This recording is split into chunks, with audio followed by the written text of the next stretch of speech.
Hello mga kapatid, God bless, good morning, hallelujah. Thank you Jesus. Kamusta na kayo mga kapatid? Okay lang kayo dyan? Salamat sa Lord. Ito medyo maulan ang panahon. Umuulan ng pagpapala. Praise God. Salamat sa blood covering. Ayun, ligtas pa rin tayo. Sa araw-araw, nagigising pa rin tayo. Thank you Jesus.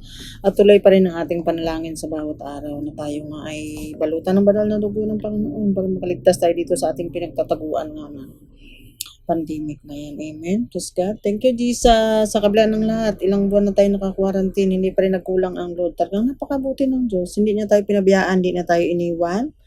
Ayun, kaya nga ligtas pa rin tayo dahil mahal na mahal tayo ng Panginoon. Kaya yun ang ating ginagawa ngayon. Bilang salamat sa Panginoon, pinag-aralan natin yung mga salita niya, yung mga ginamit niya ng mga hari o pinagharian niya ay binabalikan natin para may matutunan tayo. Amen? Thank you, Jesus. Pag-aralan natin yung tungkol kay David, kaya sa nagtagumpay sa bawat laban niya. Kasi nga, sumasa kanya si Yahweh. Hallelujah. Ayun.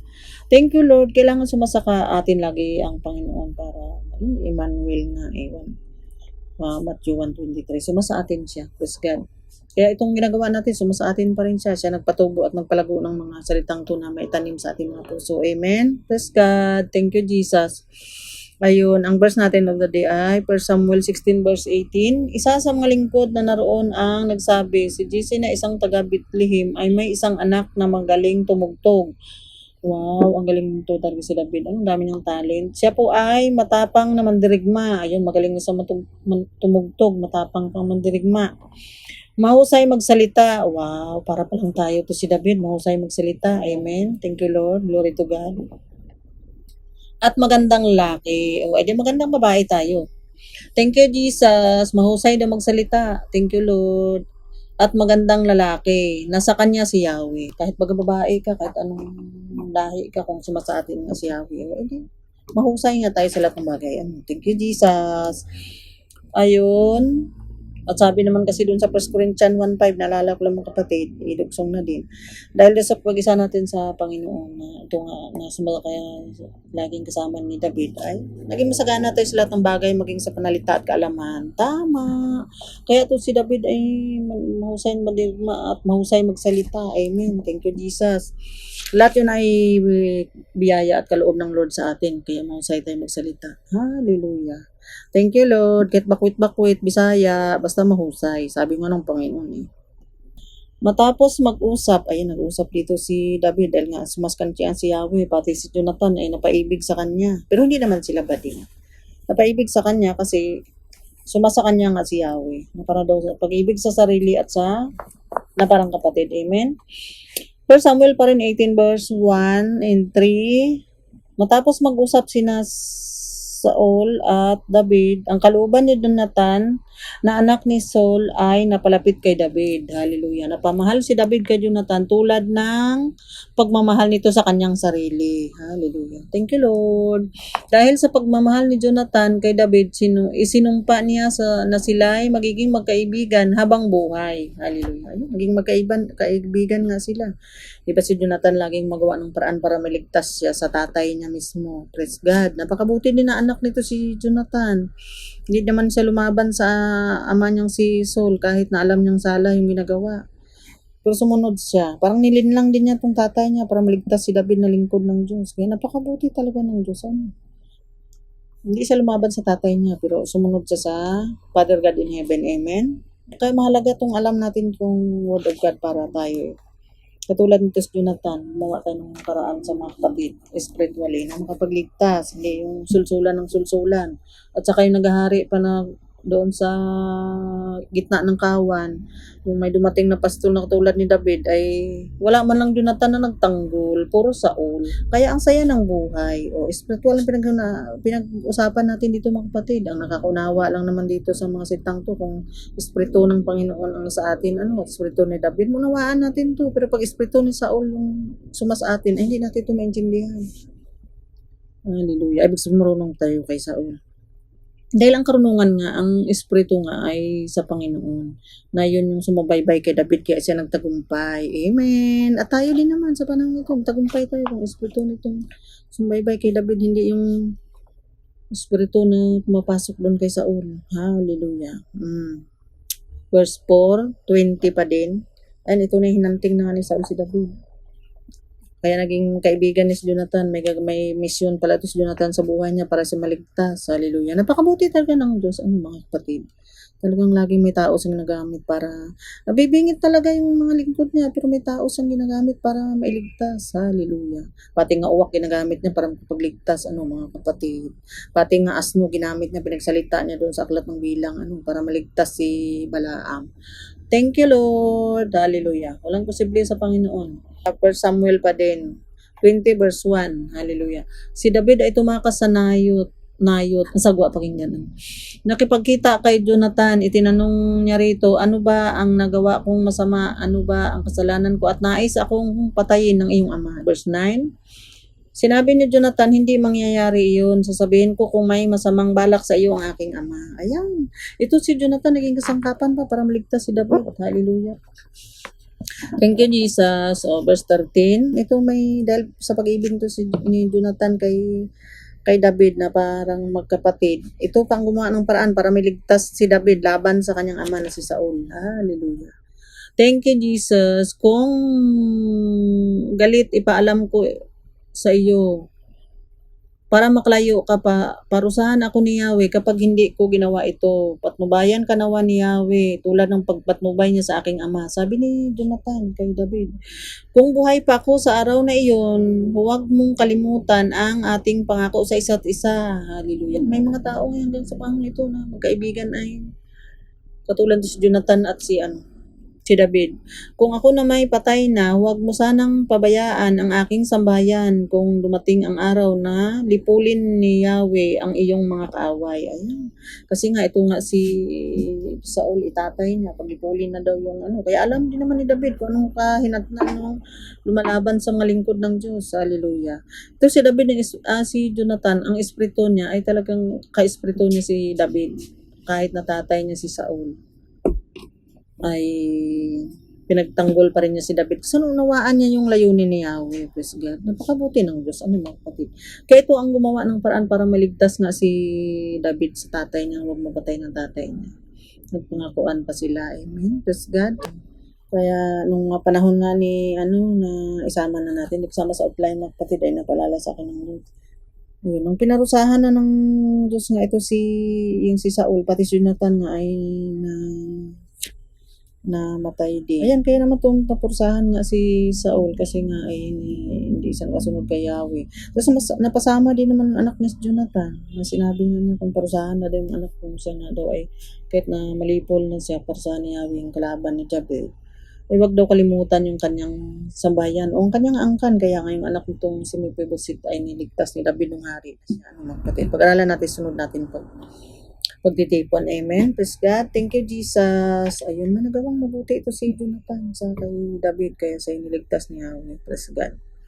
1 Samuel 15 verse 23, ang pagsuway sa kanya ay kasinsama ng pangkukulam at ang katigasan ng ulo tulad ng pagsamba sa Diyos-Diyosan.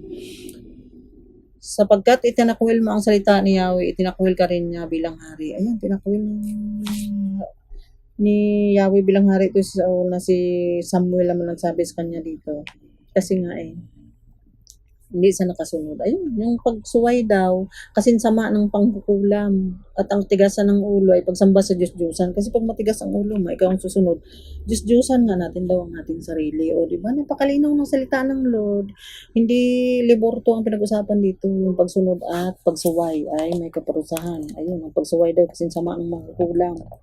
Yung tigasan ng ulo ay tulad ng pagsamba sa Diyos-Diyosan. Hallelujah. Yung susundin mo ang sarili, hindi ka susunod kay Yahweh, itatakwil ka. Itinakwil mo siya. Kaya itatakwil ka rin niya. Itanakwil mo din kanyang salita. Pag hindi ka nakasunod.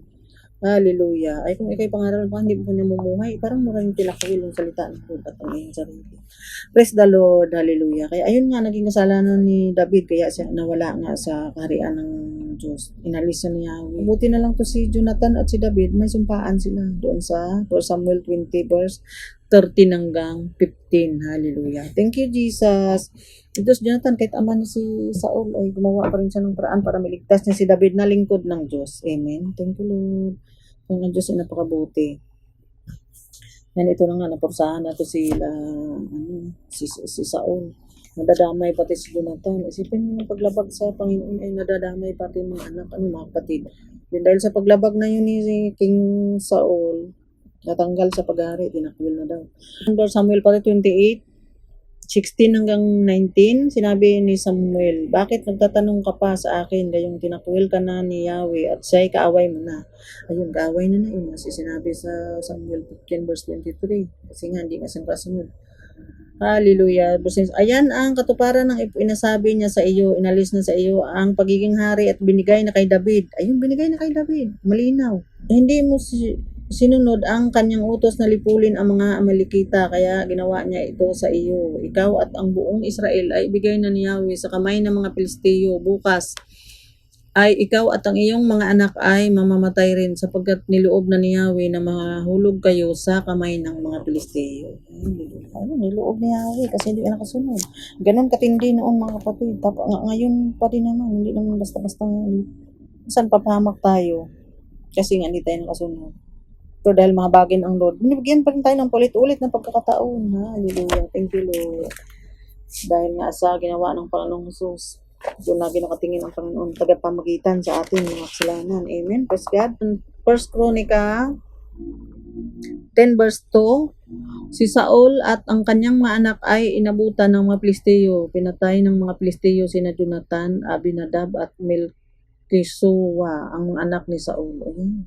Napahamak tuloy yung tatlong anak ng lalaki ni King Saul kasama si Jonathan na kaibigan David dahil hindi nga siya nakasunod. Ito wala naman tayong dito, yung binabalikan lang natin para maintindihan natin na dapat kung pinagharian tayo ng Lord, katulad nito paghari niya kay David ang ating maging humble tayo, maging humble at saka pag inalis na ng Panginoon, salamat sa Lord na pag inalis ka sa pahari niya, hindi ka na maalis kung nakasunod ka.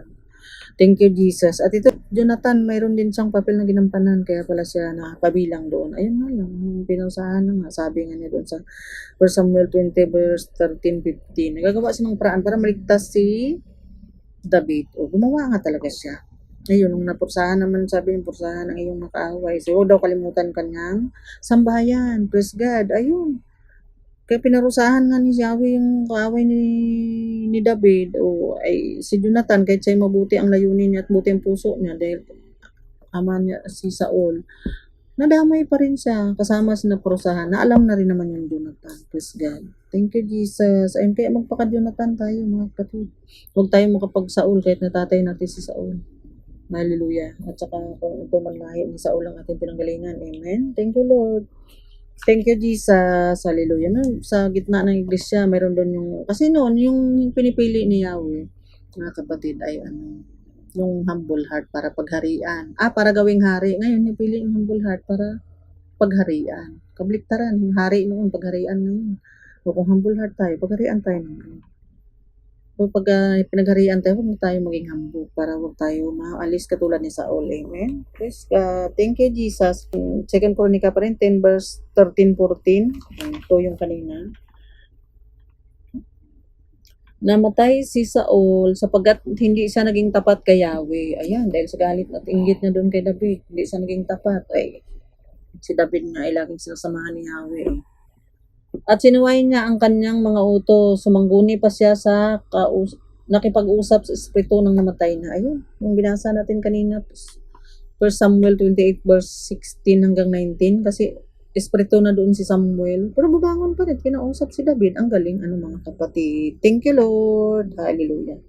Napakabuti talaga ng Diyos. Ang dami natin matutunan dito sa mga karanasan ng ating mga ninuno na pinabasa natin. Mga kapatid. Verse 14, sa halip na kay Yahweh sangguni sa mga espiritu na namatay na.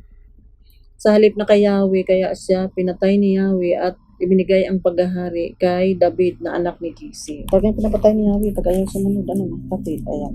Ito nga din yung 2 King 19 verse 6. Ayan, sama na rin natin mga kapatid. Pangalawang hari, 19. Ito yung kwento tungkol kay yung lalait na si Sansikovit. Ayan. Yung sinabi ni Isaias sa mga ito, sabihin ninyo sa inyong hari na ipinasabi ni Yahweh na huwag siyang matakot sa mga panlalait ng hari ng Assyria. Magpadala si Yahweh ng masamang balita sa hari ng Assyria, at ito'y babalik sa kanyang lupain at doon na siya ipapatay ni Yahweh. Ang masaklap pa din mga kapatid ay pinapatay ni Yahweh to Sennacherib sa sarili ng mga anak. Itong na rin natin mga kapatid. Second Chronica 32 verse 19-20. Ito nangyari kay Sennacherib kasi lalait niya yung lingkod ni Yahweh. Yung talagang sadyang pinapatay ni Yahweh pagka hindi nakasunod. Second Chronica 32 verse 19 hanggang 21. Ayun yung sinabi doon sa ikalawang hari 1967. Sabi niya pauwiin daw sa kanyang bayan at doon na siya ipapatay ni Yahweh. Ang masaklap.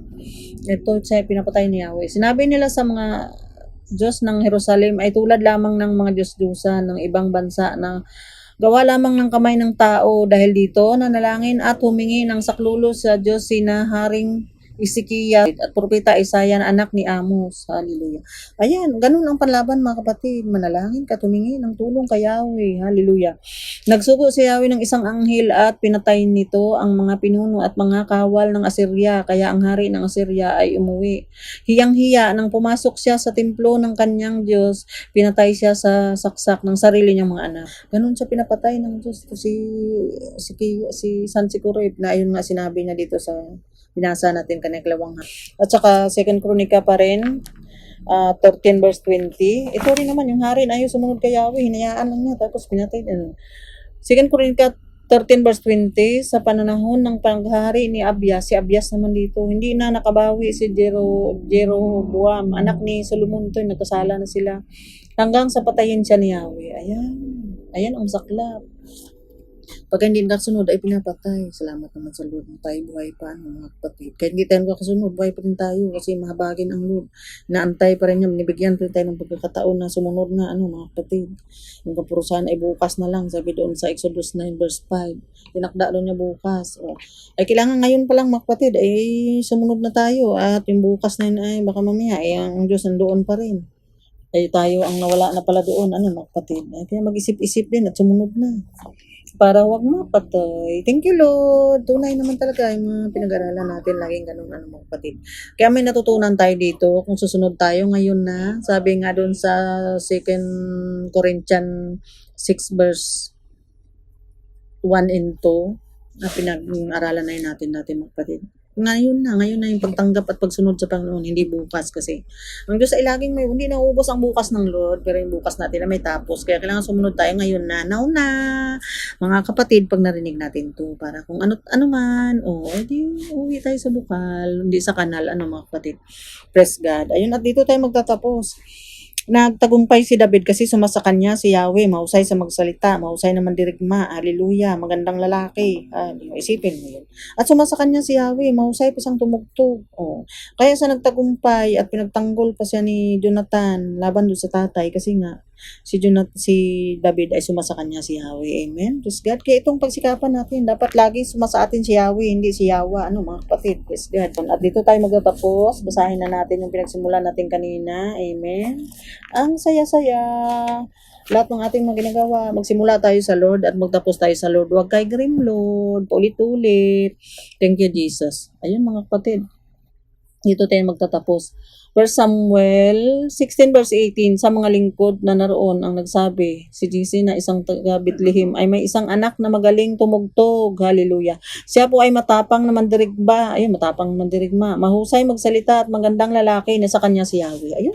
Kaya nagtagumpay si David kasi mahusay sa magsalita. Sumas kanya si Yahweh kaya sa nagtagumpay. Kaya mga kapatid, itong ating pagsikapan. Dapat bawat ginagawa natin, pagdigma natin dito sa daigdig na ito, may mga gulayat tayong harap, mayroon mga sakit na salot, na yan nga, yung CB na yan mga kapatid. Malinaw ang salita ng Lord, may kalaban tayo, kaya kailangan lagi sumasa atin si Yahweh. Praise God. Hallelujah. May matutunan tayo dito mga kapatid para tayo ay tumatag lalo dito sa paglaban natin na ito. Thank you, Father God in heaven. Thank you, Jesus. Thank you, Holy Spirit. Amen. Glory to God. Thank you, Jesus.